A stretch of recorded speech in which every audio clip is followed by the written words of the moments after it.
እዚህ በተለይ በጌና ጾም ላይ አከራካሪ ከሚባሉ ነገሮች መካከል አንዱ የጋድ ጾም አለ ወይስ የለም በገና የሚል ነው። ጋድ አለ። ያው እንደሚታወቀው ፍትሐ ነገሥታችን በፍትሕ መንፈሳዊ አንቀጽ 15 ላይ 2 ቀን እንድንጾም ነው የታዘዝነው። ግን እንደ አንድ ጾም ነው የሚቆጠረው። የረቡዕና ዓርብን 2 ቀን ቢሆኑም እንደ አንድ ጾም አይደል የምንቆጥራቸው። ጾመ ድኅነት ብለን በአንድ ነው የምንይዛቸው። ጋድም ልክ እንደዛው ነው። 2 ቀን ነው የሚጾመው፣ ግን አንድ ቀን ነው እንደ አንድ ጾም ተብሎ ነው የሚያዘው። 2 ቀን ያልነው የልደት ዋዜማና የጥምቀት ዋዜማ ናቸው። ሁለቱ እንደ አንድ ተቆጥረው ጾመ ጋድ ወይም ጾመ ገሃድ ተብለው የሚጠሩ ናቸው ማለት ነው።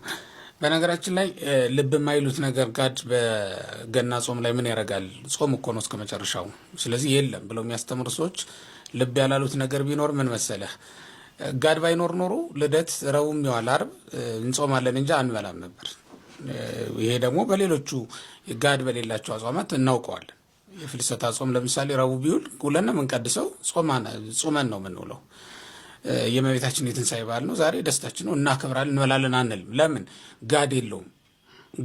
ጋድ የሌላቸው በዓላት ፍስክ አያደርጉትም፣ ጾም አያሽሩም። በጾም ቀን ከዋሉ ያው ጾም ነው ማለት ነው። እንደዚያ ነበር የሚሆነው። ልደትንና ጥምቀትን ግን ረቡዕና ዓርብ ቢሆን እንበላለን። የተፈቀደበት ምክንያት ምንድን ነው ከተባለ ጋድ በመኖሩ ምክንያት ነው። ጋድ ማለት ለውጥ ማለት ነው። ትርጉሙም እኮ እንደዚያ ነው። የምንናገረውን ነገር ትርጉሙን ካለማወቅ ካልሆነ በስተቀር ጋድ ብለን እኮ ለውጥ ነው። ዘውቱ ተውለጠ ረቡዕ ዓርብ ማለት ነው። ጋድ ሲተረጎም የዓርብና የረቡዕ ለውጥ ተብሎ ነው የሚፈታው እና ይሄንን ባለማስታወስ ይመስለኛል ስንጾም አይደል የሰንበት ነው ጋድ የሚባል የለም።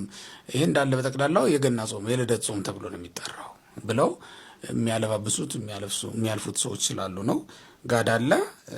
44ኛውም ቀን እሱ ነው።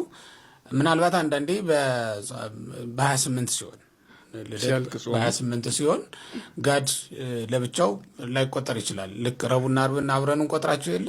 በዚህ በገና ጾም እኮ ብዙ ረቡዕና ዓርብ አለ። ለብቻው ለይተን ጾም አናውጅም። ረቡዕ ስለሆነ ሌላ 8 ሰዓት፣ ሌላ 6 ሰዓት፣ ሌላ 9 ሰዓት ጨምር አንለውም። ሰውን በቃ አንድ ላይ ነው የሚጾመው ተደርቦ ቢውል።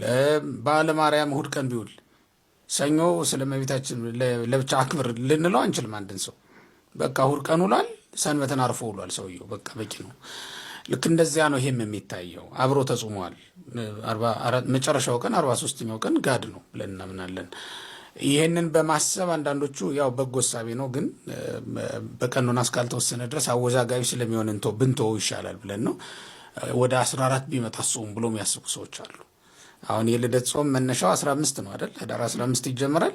ታኅሳስ 28 ወይም ደግሞ 29 ፋሲካው ይሆናል ማለት ነው። ያንን አንድ ቀን ለመጨመር ብለው ወደ 14 ያመጡትና ቀኖናዊ ስላልሆነ አከራካሪ ይሆናል። አብያተ ክርስቲያናት ይቸገራሉ ለምዕመናን ምን ብለው ማወጅ እንዳለባቸው እንጂ አንዳንዶቹ ከበጎ ሀሳብ የተነሳ ነው 14 ቢሆን ብለው የሚያውጁት።